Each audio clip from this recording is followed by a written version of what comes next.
Voici l'Europe qui s'étend de l'Atlantique à l'Oural, tissée au fil des siècles par l'histoire, la politique et le christianisme.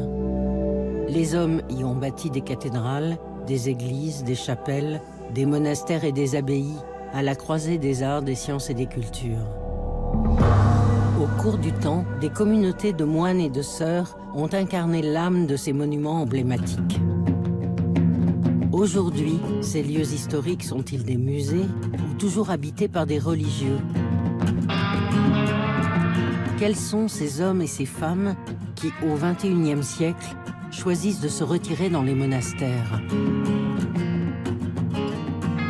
Si chaque pas est un songe et la marche une sagesse, ces voyages sont comme un pèlerinage d'aujourd'hui aux rencontres inattendues, à la découverte de monastères hors du temps, parfois majestueux, souvent inaccessibles, toujours mystérieux.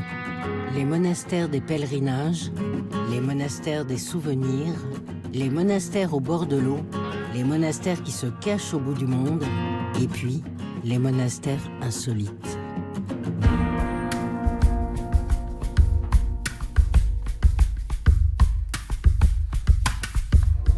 De l'Irlande à la Russie, de la Grèce à la Pologne, des communautés de frères et de sœurs catholiques et orthodoxes nous ont ouvert leur intimité, parfois le secret de leurs cellules et en écho de leurs chants, partagé en confidence leur spiritualité en témoignant de l'invisible.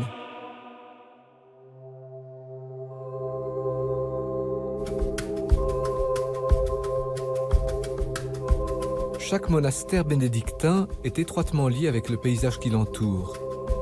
Et c'est au bout d'une étroite vallée des Préalpes bavaroises que se niche le monastère d'Étal, un grand couvent, indépendant et autonome, au milieu de ses montagnes et ses forêts.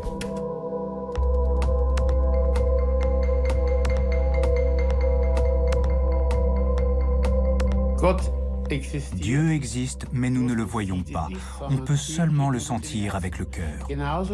C'est pareil pour l'air. Je ne peux pas dire l'air n'existe pas juste parce que je ne le vois pas. Je sens l'air quand il y a du vent, mais je ne le vois pas. C'est pareil pour Dieu. Je le sens, mais je ne le vois pas.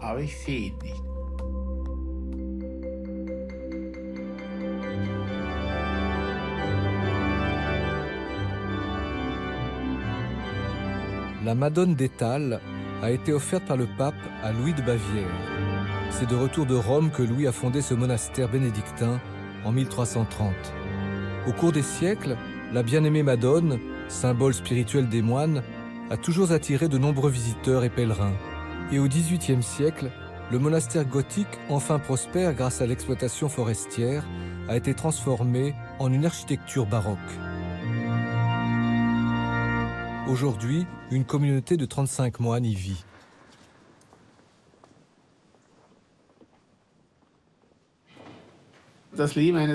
La vie d'un moine est seulement possible quand on est appelé par Dieu. Et il est important de savoir que nous ne sommes que des hommes éphémères, qui ont une courte période de vie en ce monde.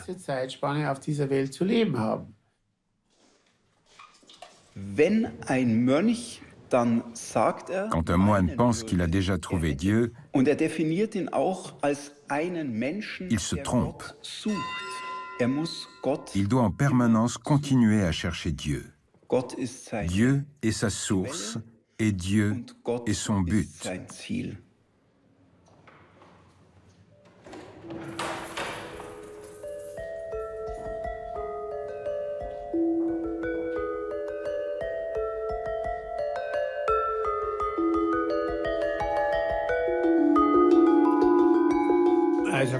Très honnêtement, je n'ai jamais regretté d'être moine, au contraire. J'ai plutôt regretté de l'être devenu aussi tard. Je suis bavarois de naissance et de vocation, mais je suis un très grand amateur de l'Asie. J'adore la culture chinoise, tibétaine et japonaise. J'ai bien sûr étudié la médecine chinoise, l'acupuncture, et aussi un peu la médecine japonaise qui est similaire, mais pas identique. Ces cultures me fascinent tout simplement.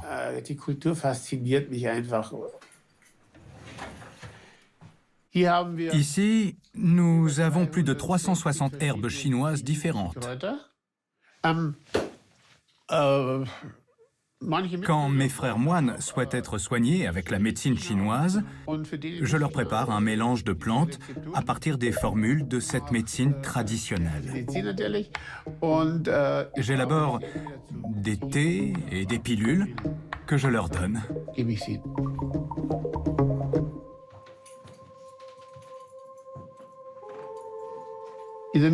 Voici ma Vierge japonaise.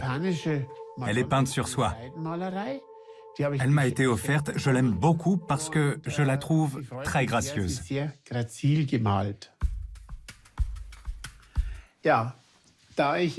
Comme je suis bénédictin bavarois et que nous avons une vieille tradition en Bavière, priser du tabac, donc je prise. C'est du tabac moulu agrémenté de parfums différents.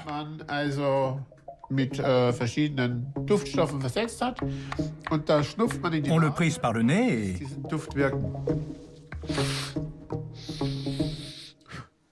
et on laisse agir le parfum. Sauf qu'on a un nez tout noir après. Il faut le nettoyer. Mais c'est typique d'un vrai bénédictin bavarois.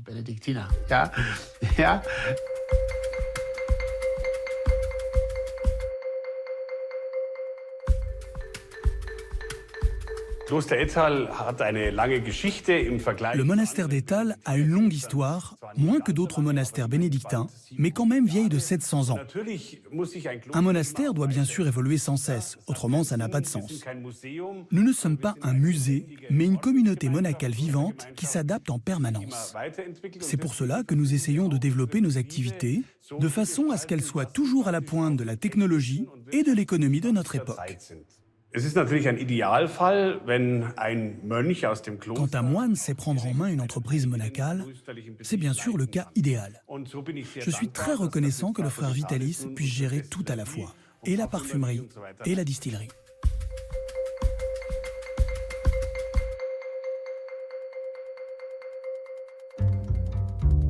Le monastère est un des plus gros employeurs de la vallée de la Meure. Tous les moines d'Étal travaillent au sein des entreprises de la communauté, aux côtés de 170 employés laïcs. Aujourd'hui, en s'inspirant de la tradition, le monastère d'Étal a développé des exploitations agricoles, des sociétés agroalimentaires, une brasserie de bière, une distillerie de liqueurs et de parfums à base d'huiles essentielles et un hôtel spa 4 étoiles issu de l'hôtellerie monastique. En marge de leur développement économique, les bénédictins poursuivent une tradition d'enseignement longue de 7 siècles. Ainsi, les moines ont modernisé un internat et un établissement scolaire de 300 élèves avec des professeurs laïcs.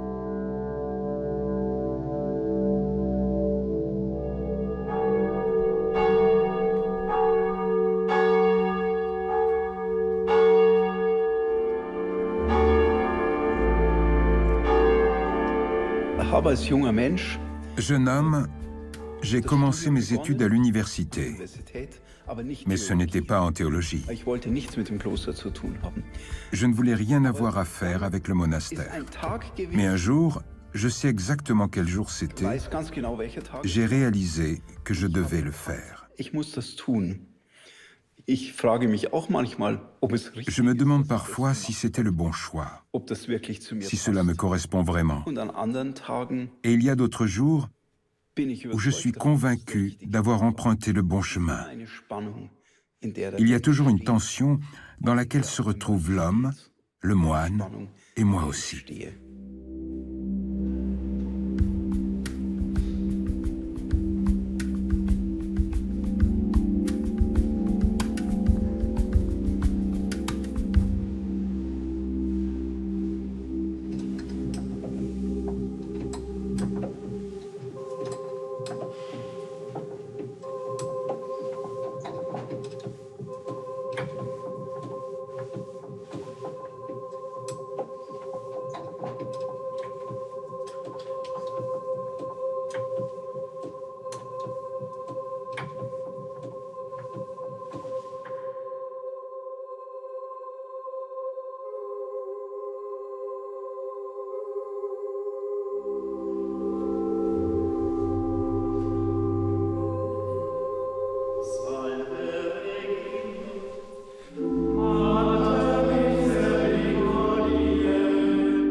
Alleluia, alleluia, alleluia. Başın dağılmaları taçanı dile. Lodiromal şeuratsqes maşenebelxe seikmna tapideta. Isnu şorvelsa dedasan alisasa. Galabidvadidemde.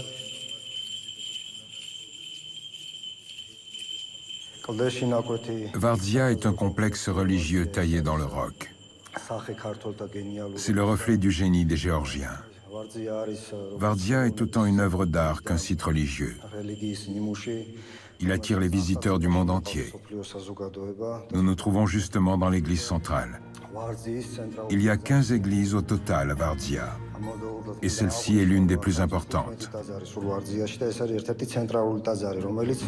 Regardez ces fresques qui lui donnent son aspect original. Voici les fresques bibliques. Et celle-ci, la plus importante dans notre église, représente la reine sainte Tamar et son père, le roi Georges III. Le monastère a été consacré le 15 août 1185. Il y avait à l'époque un peu moins de 700 moines. Par la suite, il y a eu un grand tremblement de terre. Une grande partie du site a été détruite. La partie conservée aujourd'hui ne représente que 30% de l'original. Au XVIe siècle, en 1551, lors de l'invasion perse du Shah Tahmasp, les moines ont été forcés de s'enfuir. Et depuis, la vie religieuse s'est arrêtée à Vardzia.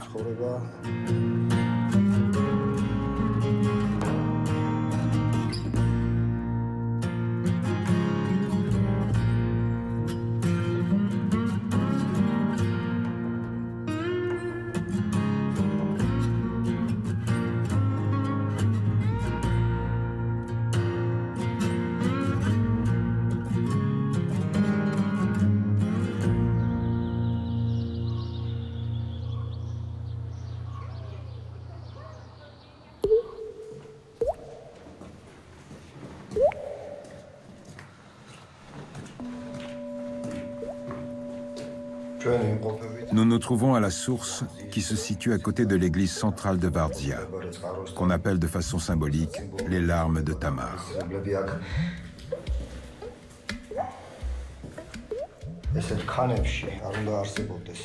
En principe, l'eau ne devrait pas remonter jusqu'à cette hauteur. Pourtant, nous le voyons, elle emplit ce bassin.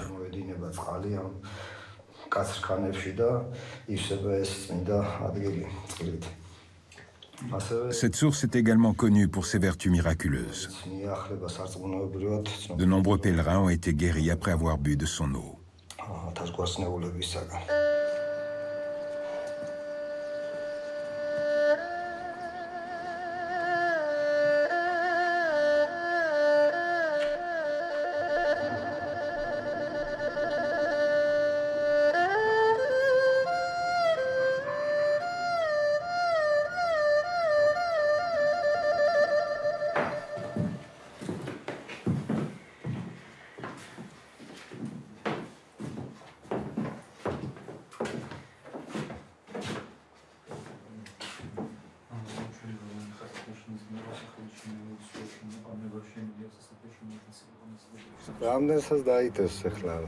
En ce moment, nous sommes 4 moines dans le monastère. Le père abbé, 2 autres moines et moi.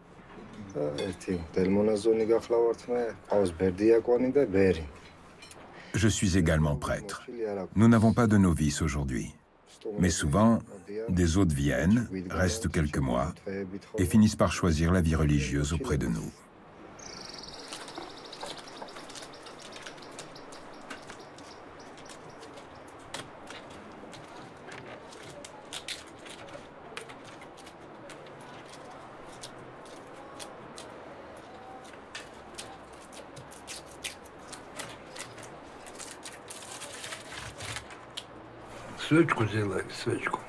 Nous faisons des cierges.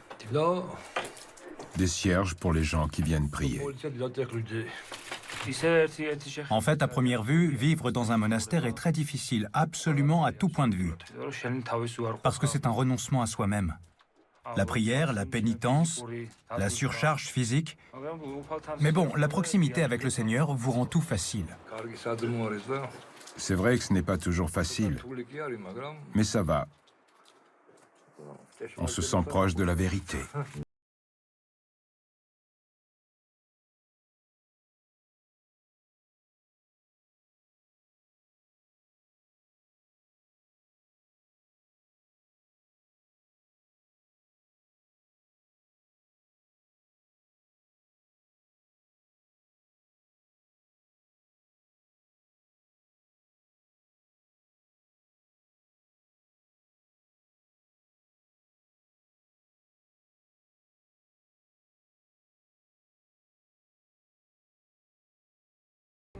En premier lieu, je vois un rayon, de la lumière et aussi de la chaleur. La matière du cierge. Un moine agit tout d'abord pour sa propre âme, mais il peut, par sa prière, sauver de nombreuses personnes.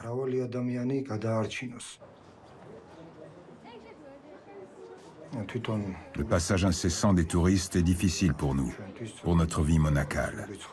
Être moine, être religieux, c'est chercher la solitude, établir une conversation entre soi-même et Dieu.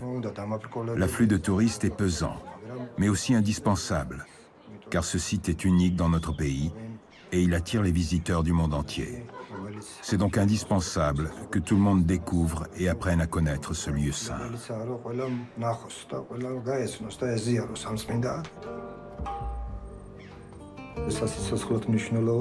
Les 4 éléments sont importants pour vivre, mais parmi eux,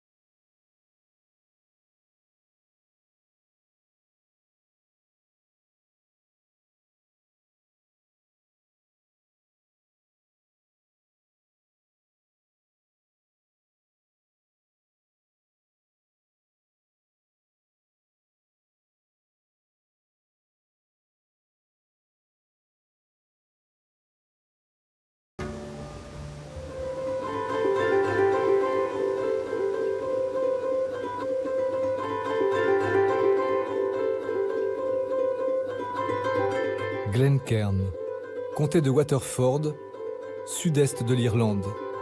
Ce comté possède une longue tradition monastique, depuis les moines celtes et jusqu'aux cisterciens venus au XIIe siècle. Le monastère des sœurs cisterciennes de St. Mary a été fondé en 1932 sur un domaine du XVIe siècle, longeant les bords de la rivière Blackwater. Mon lieu préféré au monastère est au bord de la rivière. Et cela grâce à l'expérience merveilleuse que j'ai vécue. Peu de temps après mon arrivée, j'étais partie marcher. Un dimanche matin, c'était l'hiver. Il était très tôt. Le soleil se levait quand soudain, jaillit de l'eau un saumon dessinant un arc de cercle. Et le soleil révéla les écailles de sa peau, les illuminant. C'est comme si Dieu posait son doigt sur mon cœur et disait « C'est ici que je veux que tu sois ». Ce fut probablement l'instant décisif qui me décida à entrer dans les ordres et avec la grâce de Dieu, de rester ici, à Glencairn.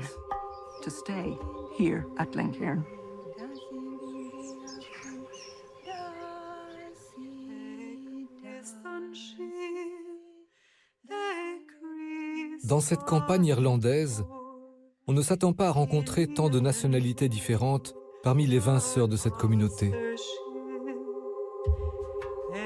Comme tout cistercien, les sœurs vivent en silence, au rythme des 7 prières, de l'aube au crépuscule. Et c'est Mother Mary, qui est la mère abbesse depuis 16 ans, qui nous ouvre l'intimité de cette communauté particulière.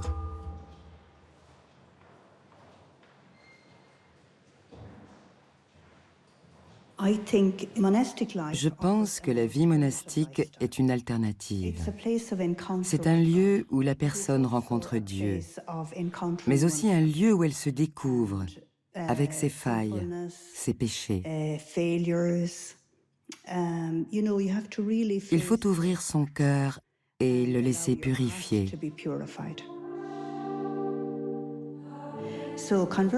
Donc, la conversion de vie est un engagement à grandir en permanence, de ne pas stagner, de développer ses vertus pour mieux combattre le péché et continuer de grandir psychologiquement. J'essaie de vivre espérant un jour voir l'invisible. L'invisible est l'Esprit de Dieu en moi, dans mon prochain, dans ce qui nous entoure, dans la création. J'essaie d'être attentive aux signes de Dieu afin de pouvoir suivre l'Esprit. Je ferme les yeux, je respire jusqu'à ce que je devienne consciente de la présence de Dieu en moi. Et puis, je me laisse rapprocher du Seigneur et lui demande d'intercéder auprès du Père par cette prière. Jésus, notre Sauveur, aie pitié de nous. L'ordre des cisterciens est connu pour son silence. Et tant de gens trouvent cela très intimidant. Sans doute parce que dans le monde, il est si difficile d'expérimenter le silence. Les gens en ont peur. Ils ressentent toujours l'urgence de le combler. Et pourtant, le silence est notre plus précieux trésor.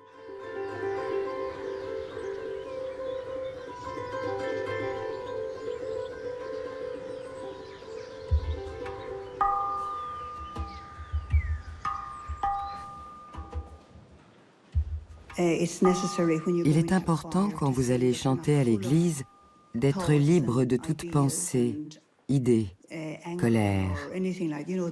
Vous savez que dans l'église, vous allez trouver la sérénité. Et je suis certaine que cette paix-là vient du silence.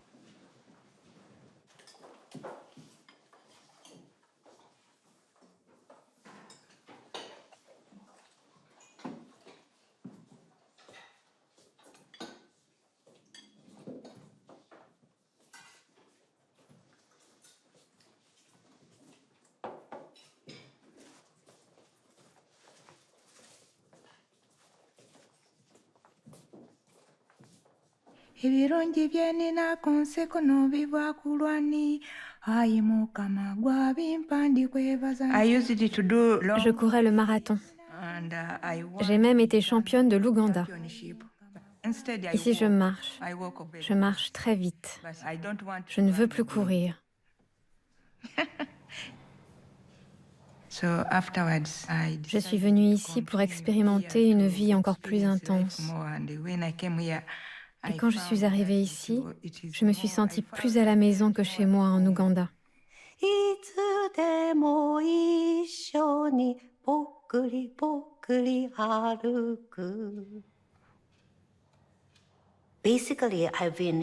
En fait, cela fait 25 ans que je suis cistercienne, en suivant les mêmes règles de vie.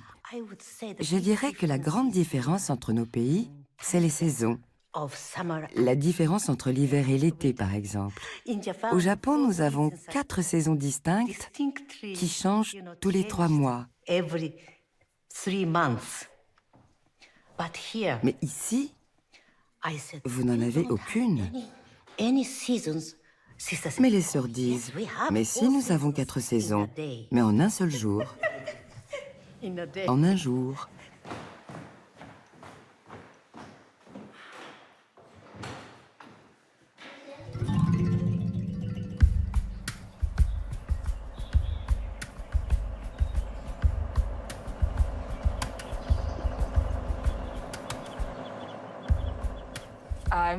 Je suis sœur Lise. C'est ma 2e année de noviciat ici, à l'abbaye de St. Mary's, à Glencairn. Je suis sur notre champ de miscanthus, plus connu sous le nom d'herbe d'éléphant. Cette plante est originaire d'Asie et elle est de la famille du bambou. Nous la fauchons au printemps, la fagotons, puis la brûlons dans notre chaudière pour chauffer le monastère. C'est une énergie renouvelable qui pousse chaque année. C'est notre terre. Donc la terre du monastère chauffe le monastère. On cultive notre propre chauffage. Le vœu de stabilité est très important pour les cisterciens.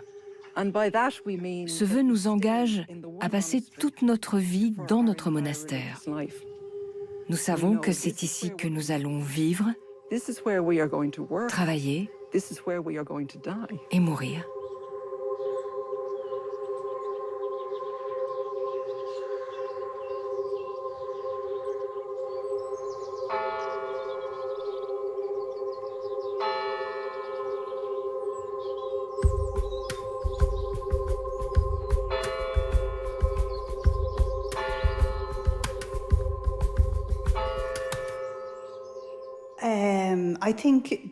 Je pense que le plus douloureux reste la vie communautaire.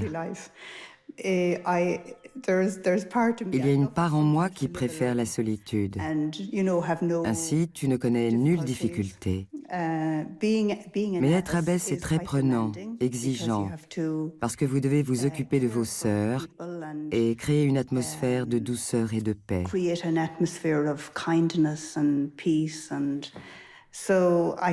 Donc pour moi, le plus difficile est d'être abbesse et j'ai hâte de prendre ma retraite. I've met some folk who say that I'm a dreamer, and I've no doubt there's truth in what they say. But sure a body's bound to be a dreamer when all the things he loves are far away.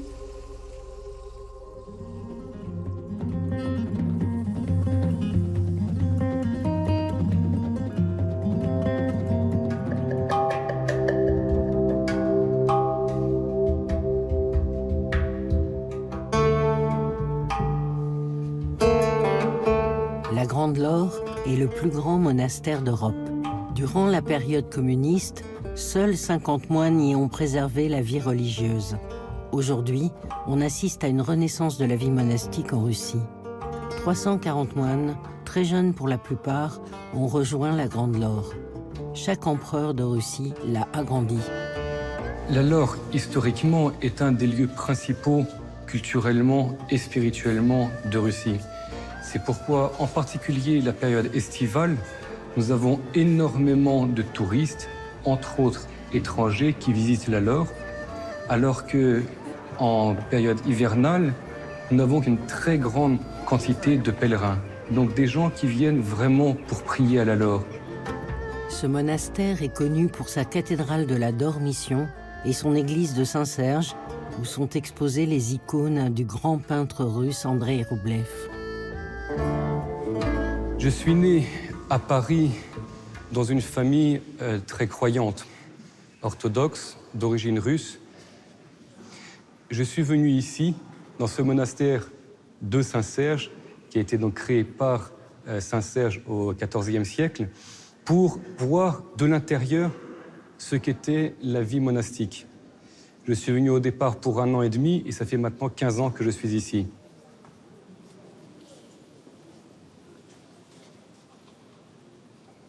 Certains qui ne comprennent pas toujours ce qu'est un monastère s'imaginent venir visiter un musée non seulement de saints, mais de gens sans péché. Le monastère, c'est un hôpital. Les moines, ce sont des malades. Et le monastère nous aide à nous soigner. Mais nous sommes tous des malades, plus ou moins. Avec la grâce, on peut déplacer les montagnes. Sans la grâce, au contraire, quand on perd la grâce, alors on touche le fond. Sans cette grâce, nous serions des masochistes. mais nous ne le sommes pas. Nous savons que, à travers toutes ces difficultés, nous avançons vers Dieu.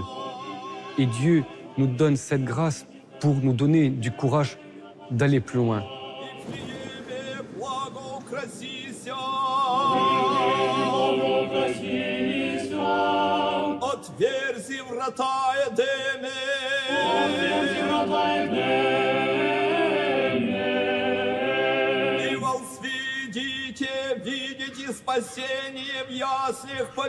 Mon endroit préféré ici, c'est la cathédrale de la Dormition. C'est l'endroit où les fresques et les icônes me parlent le plus, l'endroit où l'acoustique est la plus jolie. Donc pour moi, c'est vraiment l'endroit qui m'est le plus intime.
Je suis chirurgien ophtalmologiste. J'ai longtemps pratiqué des opérations des yeux dans une clinique spécialisée. De même, j'ai fait de la recherche sur l'organe oculaire. Il y a 20 ans, j'ai ressenti un profond appel vers Dieu et j'y ai répondu. Les laïcs ne comprennent pas comment on peut abandonner carrière, parents, amis, confort matériel pour un avenir incertain. Le chemin vers Dieu est personnel.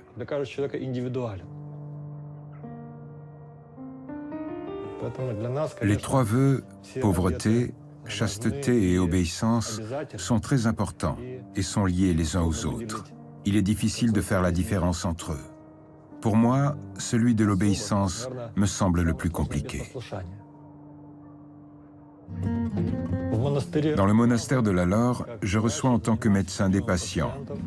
Je reçois tout le monde. Nous, les moines, leur fournissons toute l'aide qu'ils nous demandent.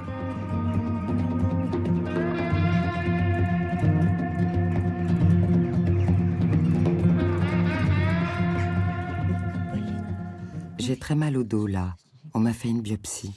Attendez, je vous prends le pouls.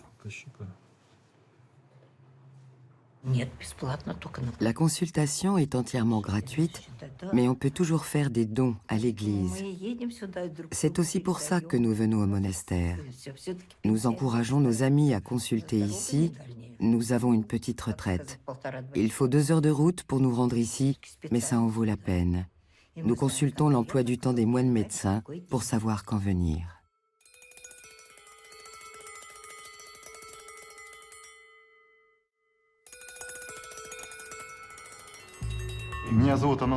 Je m'appelle Anatoly, je suis novice à la Laure de la Trinité Saint-Serge. Je suis l'assistant du sommelier de la cave de la Laure et aussi l'assistant du sonneur de cloche. Notre clocher est le plus haut en Russie.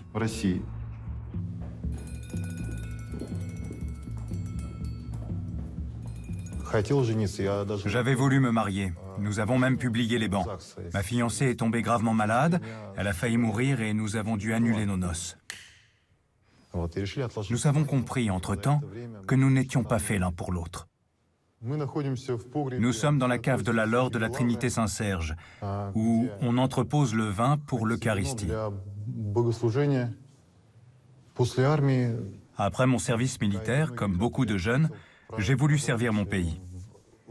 Le FSB, l'ancien KGB, m'a fait une offre alléchante, mais avant de signer mon engagement, il y a une période probatoire d'1 an, où tu es surveillé de près. Pendant ce temps, j'ai connu l'Église, je me suis mis à y aller tous les jours, et là, j'ai ressenti l'appel.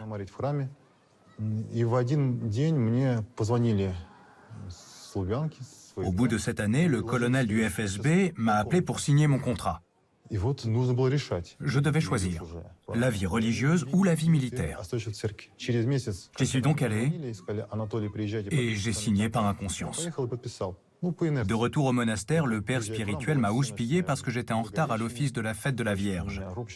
Je lui ai avoué tout de go, mon père, j'ai signé pour le FSB. Lui qui ne m'avait jamais prêté aucune attention a soudain crié « C'est une erreur, mon fils, refuse ». Je n'attendais que ça pour me décider. Mais comment renoncer au FSB, qui n'est pas une entreprise comme une autre? Le colonel a été très surpris quand je lui ai fait part de ma décision. Il m'a dit « Tu as de la chance, nous sommes vendredi. Le général n'a pas encore signé ton ordre de mission. » Et il a déchiré mon contrat. C'est comme ça que j'ai échappé par miracle au FSB. Блажен муж, и жене иди на совет нечестивый. Яко весь Господь путь праведный, и путь нечестивый погибнет.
Пролияся